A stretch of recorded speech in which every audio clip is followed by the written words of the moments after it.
నమస్తే. ఇన్నాళ్ళు నన్ను సపోర్ట్ చేస్తూ, ఎంకరేజ్ చేస్తూ మీ ప్రేమను నాకు అందిస్తున్న ప్రతి ఒక్కరికి కృతజ్ఞతలు. అలాగే ఈ వీడియో కూడా ఖచ్చితంగా మీకు ఉపయోగపడుతుంది. లైక్, షేర్ అండ్ సబ్స్క్రైబ్ చేసి మీ సపోర్ట్‌ని నాకు అందించండి. అలాగే ఈ వీడియో పట్ల మీకున్న అభిప్రాయాన్ని కామెంట్ సెక్షన్‌లో కామెంట్ చేసి తెలియజేయండి. ఇప్పుడు వీడియోని చూద్దాం. నమస్తే. Welcome to our channel. నేను పద్మిని. ప్రస్తుతం మనతో పాటు ప్రముఖ ఆధ్యాత్మికవేత్త, జ్యోతిష పండితులు, అమ్మవారి సేవకులు, దత్త గణపతి ఉపాసకులు మురళీధర శర్మ గారు మనతో పాటు ఉన్నారు. మాట్లాడదాం. నమస్కారం అండి. మహాదేవ శ్రీమాత్రే నమః. ముందుగా మీకు కొంచెం ముందుగానే చెప్తున్నాను, ఉగాది శుభాకాంక్షలు. సంతోషం అమ్మ. క్రోధినామ ముందుగానే చెప్పాలి కనుక ఖచ్చితంగా. ఖచ్చితంగా మనం ముందుగానే వారికి చెప్పుదాము. క్రోధినామ సంవత్సరం ఈ సంవత్సరం పేరు. అంతే. క్రోధి కొంచెం భయానకంగా అనిపిస్తోంది. మరి ఆ నామాన్ని ఏమైనా అది సార్థకం చేసుకుంటుందా? భయపడాల్సిన అవసరం లేదా? భయపడాల్సినటువంటి అవసరం లేదు. చాలా అంటే చాలా అద్భుతంగా ఉన్నది. మొత్తం అన్ని బాగున్నది. అవునా? అన్ని ఎలా బాగుంటాయి? కొన్ని బాగుంటాయి, కొన్ని బాగోవు కదా. బాగా లేవు. ఒకటి బాగా లేదనుకుంటే మరొకటి బాగుంటుంది. అంటే ఏది రాశి అని కాదు, వారికి మన నడిచేటువంటి పరిస్థితులలో ఏదో ఒక మైనస్ జరుగుతుందంటే మరొక ప్లస్ జరగడము. ఎందుకంటే గత 2 సంవత్సరాలు అవుతుంది గురువు మారక. మాక్సిమం సంవత్సరం మీద 8-10 నెలలు అయిందమ్మా. ఎందుకు అంటే ఇటు వక్రం వచ్చి ఒక 3 నెలలు ఉండిపోయింది. అదొకటి. కనుక మాక్సిమం ఒక 1.5 year అబౌవ్ అయిందంటే ఈ 1.5 year లో ఎంతమంది స్ట్రక్ అయిపోయి ఉన్నారో వారందరికీ కూడా ఇప్పుడు రిలీజ్ అంటే రైట్. అయితే ఇప్పుడు ఒకసారి గ్రహస్థితిని చెప్పేసుకుందాము, దాని తర్వాత రాశి ఫలాల్లోకి వెళ్దాం. తప్పకుండా చెప్పండి. మనకు ఏప్రిల్ 9వ తారీఖు నాడు అమావాస్య, అటు పిమ్మట క్రోధినామ సంవత్సరం మొదలవుతూ ఉన్నది కనుక ఒక 10-15 రోజులు 20 రోజుల తర్వాతనే గురుగ్రహము ప్రజెంట్ మాత్రము మేషంలో ఉన్నాడు. ఇక్కడ నుండి వృషభానికి షిఫ్ట్ అయ్యేటువంటి పరిస్థితి. కరెక్ట్ గా కూడా మే 1 నుండి 2వ తారీఖు ఆ ప్రాంతంలోనే వెళ్ళిపోతున్నాడు. అయినప్పటికీ కూడా మనకు ఏప్రిల్ నుండే రిజల్ట్ ఇవ్వడం స్టార్ట్ అవుతుంది. ఏప్రిల్ 2nd వీక్ నుండే. కనుక గురుగ్రహం వచ్చేసి మనకు ఇక్కడ మేషానికి అంటే 2వ స్థానంలో, ఇలా ప్రతి గ్రహానికి మనం దాన్ని చూద్దాం. ఇక శని భగవానుడు అంటే ఇప్పట్లో మారేది లేదు. శని భగవానుడు ఇప్పట్లో మారేది లేదు, కానీ వక్రం తిరిగేది ఉంది. మళ్ళీ వక్రం తిరిగేది ఉంది. అప్పుడు ధనస్సు రాశి వారికి మరలా మకర రాశి వారికి ఇబ్బందులు ఉన్నాయి. ఎలాగో మకర రాశి వాళ్ళు ఏళ్ళనాటిసంలోనే ఉన్నారుగా. అయినా వక్ర చూప లేకపోతే వక్ర గతి కూడా ఉందా? సంపూర్ణ వక్ర దృష్టి మాత్రం. వక్రం తిరగడము అంటే కంప్లీట్ గా వెనక్కి రాడు కానీ వక్రం. అప్పుడు ధనస్సు రాశి వారికి, అదే విధంగా మకరానికి, ఇక రాహుకేతువులు అంటే ఇప్పట్లో వారిని వారు కదిలేటువంటి పరిస్థితి లేదు కనుక అవి ఇచ్చేటువంటి రిజల్ట్స్ కొన్ని గ్రహాలకు, రాశులకు ఏ విధంగా ఉంటుంది అనేటువంటి విషయం చూసుకుందాము. మెయిన్ ఏమిటి అంటే గురువు చాలా పెద్ద గ్రహం ఇది. శని భగవానుడు గురుగ్రహము కనుక ఇప్పట్లో శని భగవానుడు మారటం లేదు కనుక శనికి సంబంధించినటువంటి రిజల్ట్ ఎవరైతే పొందుతూ ఉన్నారో అవి అలాగే ఉంటవి. అదనంగా గురువు మూలకంగా వీరికి ప్లస్లు జరిగేటువంటి ఉన్నవి, మైనస్లు జరిగేటువంటి ద్వాదశ రాశులకి కూడా. ఇంకా మిగతా గ్రహాలు కూడా అనుమానం రావచ్చు. మిగతా గ్రహాల వాటి సంచారం ఎలా ఉంటుంది? సూర్యుడు ఏమిటి అంటే మనకు నెల మారడము, చంద్రుడు ప్రతిరోజు రోజున్నరలో మారేటువంటి పరిస్థితి. శుక్రుడు వచ్చేసి మనకు 18 to 22 days లోపే. కుజుడు వచ్చేసి మనకు మాక్సిమము నెల కంటే ఎక్కువనే ఉంటాడు. 40 రోజులు 41 రోజులు అట్లా ఉంటాడు. ఇలా గ్రహాలన్నీ అవి మారుతూ ఉంటవి. బుధుడు కూడా అంతే. 20 to 30 days లోపే మారుతాడు. ఇవన్నీ అంటే ఇక వాటి రిజల్ట్స్ అవి ఇస్తవి. కానీ మెయిన్ ఏమిటంటే మనకి ఇవే. మెయిన్ ఏమిటి అంటే మనకి ఇచ్చేది గురువును శని మాత్రమే. ఇక సూర్యుడు మారేటువంటి సందర్భంలో కొన్ని డిస్టర్బెన్స్ అయినప్పటికీ కూడా మోస్ట్ ఎవరైనా కూడా ఒక పర్మనెంట్ జాబ్ కానీ, లేదా ఒక హౌస్ కట్టుకోవాలన్నటువంటి ఆలోచన కానీ, లేదా ఒక వివాహం కానీ, విదేశీ ప్రయాణం కానీ, ఇలాంటివి పర్మనెంట్ గా ఉండేటువంటివి వీళ్ళు ఇచ్చేస్తారు. పర్మనెంట్ సొల్యూషన్స్ వీళ్ళు ఇస్తారు. ఇప్పుడు ఉదాహరణకు సూర్యుడు మారాడు అనుకుందాం.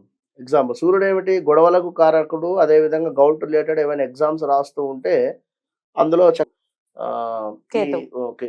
కేతు ఉండేటువంటి స్థానంలో మనకు కన్యలో శుక్రుడు నీచబడుతూ ఉంటాడు. ఇక్కడ ఉన్నట్టయితే మీనరాశి వారికి కాస్త ఇబ్బందులు. ఇట్లా అదొక 1 మంత్ పీరియడ్. కానీ ఇది ఏమిటంటే మనకు 1 long year, period 1 ½ year long period long period మనకు పర్మనెంట్‌గా వెల్ సెటిల్డ్ ఇచ్చేటువంటి గ్రహాలు. రైట్.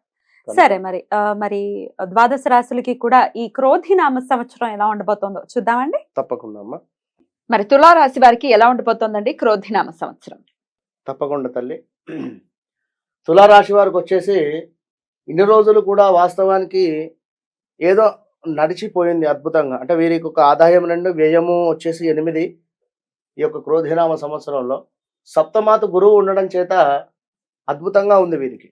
చక్కటి ఉద్యోగంలో కానీ మంచి పేరు ప్రఖ్యాతలు రావడం కానీ, ఇప్పుడు ఎక్కడైనా ఆల్ ఆఫ్ సడన్‌గా జాబ్ మానేసినా కూడా మరో జాబ్ రెడీగా ఉండడము, ఇవన్నీ కూడా తులారాశి వారికి జరిగినవి.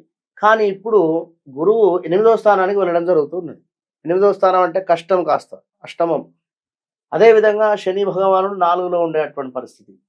కనుక గృహ సంబంధిత ఎవరైనా ఇల్లు నిర్మించుకోవాలి అని అనుకునేటువంటి వారికి కాస్త ఆలస్యంగా ముందుకు వెళ్ళేటువంటి పరిస్థితులు, ఇల్లు హౌస్ రిలేటెడ్ ఏమైనా చేంజెస్ అవ్వడం కావచ్చును. అంటే ఇక్కడ శని భగవానుడు ఈ 4వ స్థానానికి 5వ స్థానానికి అధిపతి కనుక ఈ 2 రిలేషన్స్‌లో ఉండేటువంటి పరిస్థితి ఉంటుంది 5వ స్థానంలో. మరి ఈ యొక్క గురువు 8వ స్థానంలో, శని 5వ స్థానంలో ఉండడం వలన ఏ విధమైనటువంటి ఫలితాలు రాబోతూ ఉన్నాయి అనేటువంటి విషయాన్ని ఒకసారి చూసుకున్నట్టయితే, ఇంటి యందు వివాహాది శుభకార్యాలు చేయడం కావచ్చును, అదేవిధంగా అధికమైనటువంటి ఖర్చులు కావచ్చును, బంధుమిత్రులతో కాస్త విరోధాలు ఏర్పడేటువంటి పరిస్థితి, వ్యాపారమందు అభివృద్ధి లేకుండా ఉండడము అనేటువంటి విషయాన్ని గమనించండి. విద్య యందు ఆటంకములు అంటే ఇన్ని రోజులు వ్యాపారం బాగుంది. ఇక్కడ సప్తమ గురువు కనుక 7వ స్థానం ఏమిటి?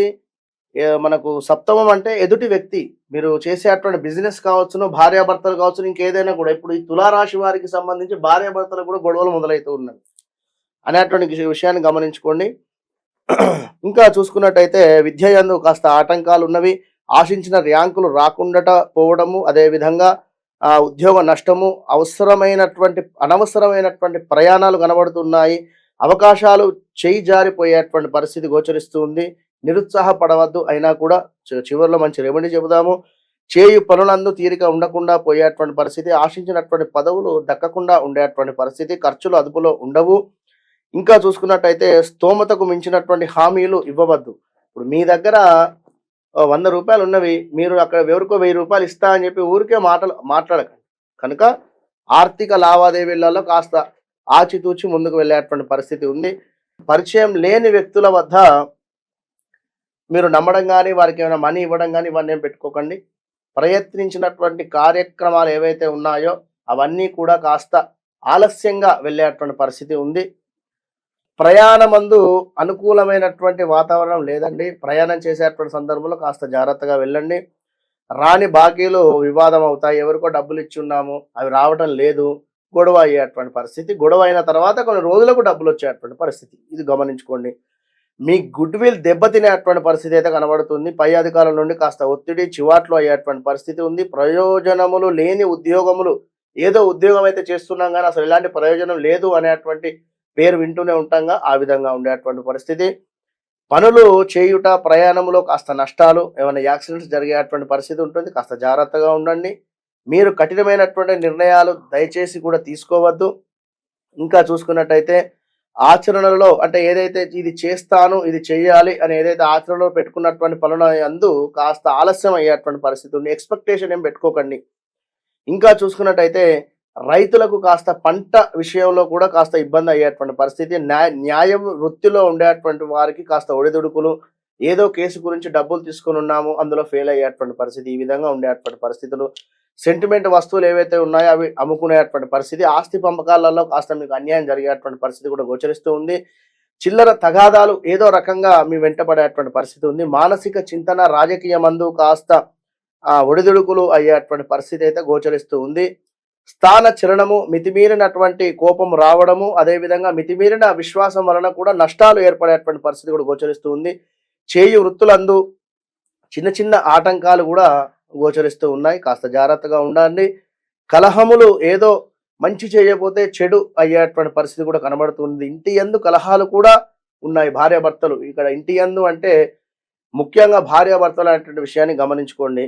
లేదా మీ లగ్నం నుండి మీ యొక్క పిల్లవంది 8వ స్థానమైనా అక్కడి నుండి మీ స్థానం 4వ స్థానమైనా కూడా కాస్త ఇబ్బందులు అయితే ఎదురయ్యేటువంటి పరిస్థితి ఉంది.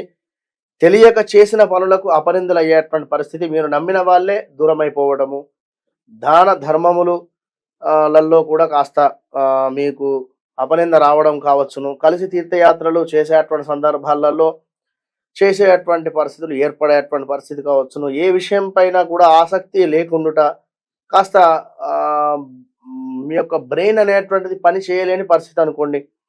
ఇంకా ఇంటి విషయాలపై కాస్త శ్రద్ధ చూపించండి. ఏ విషయం పైన కూడా ఆసక్తి లేకుండడము, మాట ధోరణిని కాస్త అదుపులో పెట్టుకోండి, నియంత్రించుకోండి. చేయి పనులందు ఒత్తిడి, శ్రమ అధికము, కొన్ని పనులు మొండిగా నెరవేరేటువంటి పరిస్థితి కూడా గోచరిస్తుంది. ఇతరుల విషయాలలో మీరు జోక్యం కలిగించుకోకండి. వివాహం కాని వారికి వివాహం జరిగేటువంటి పరిస్థితి, ఒకవేళ వివాహం జరిగినప్పటికీ కూడా గొడవలు అవుతున్నాయి అనుకుంటే ఈ ఇయర్ మొత్తము కూడా గొడవలు అయ్యేటువంటి పరిస్థితే గోచరిస్తుంది కనుక బీ కేర్ఫుల్. ఇక్కడ గురు మూలకంగా మీకు ఇబ్బందులు అయ్యేటువంటి పరిస్థితి ఉంటుంది. మీకు కూడా నరదృష్టి అనేటువంటిది ఉంది. ఈ విషయాన్ని గమనించుకోండి. మామూలు 800 కారు కొన్నప్పటికీ కూడా మీరు బెంజ్ కారు కొన్నటువంటి విధంగా నలుగురు చెప్పుకునేటువంటి పరిస్థితి ఉంటుంది కనుక మీరు తప్పకుండా కూడా సుందరకాండ పారాయణం చేసుకోండి. ఇది రెమెడీ. ఇక మీరు గురు సంబంధిత ఏమైనా జపాలు కావచ్చును, తర్పణాలు కావచ్చును, ఏదైనా గురు సంబంధిత హోమాలు, దత్తాత్రేయ స్వామి హోమం కానీ ఇలాంటివి ఏమైనా చేసుకున్నట్టయితే మంచి ఫలితం ఉంటుంది. ప్రతిరోజు కూడా నవగ్రహాలకు ప్రదక్షిణ, అద్భుతమైనటువంటి ఫలితం ఉంటుంది. మరి రోజు వెళ్ళాలంటే రోజు వెళ్ళాలి. పరిస్థితి బాగా లేదు, అష్టమ గురువు ఇబ్బందులు పెట్టేటువంటి పరిస్థితి అయితే కనబడుతుంది కనుక be careful. All the best. చాలా చక్కగా వివరించారు. ఇక నెక్స్ట్ ఎపిసోడ్ లో వృశ్చిక రాశి గురించి మాట్లాడుకుందాం. మహాదేవ్.